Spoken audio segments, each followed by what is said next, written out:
Let's draw a triangle, a right triangle.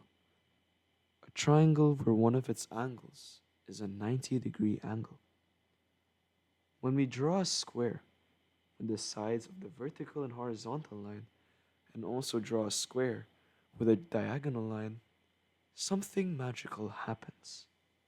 But first, let's divide the segments of both squares and fit them inside of the square of the diagonal line, or as well as known as the hypotenuse.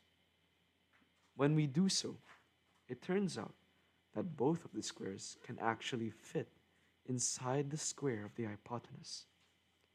This is Euler's proof of the very well-known theorem that we all know well and love, the Pythagorean theorem.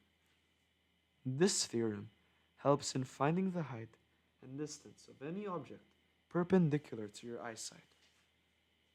Around 1900 to 1600 BCE, Babylonian mathematicians used the theorem and listed Pythagorean triples, sets of integers that satisfied the theorem. Numbers 3, 4, 5 on clay tablets. Some even tied knots on a long rope that had equal distances between them. With the help of this theorem, it assisted trigonometry, as well as constructing buildings, improved architecture and design, navigating short distances, and as well as engineering. In everyday life, it's everywhere. You want to know the length of a zip line? Well, measure the height of the post and the distance to the base. You need to set up a ladder safely? Well, if you know the ladder's length and how high you need to reach, the theorem will do the rest. So, the Pythagorean theorem isn't just the first three letters of the alphabet.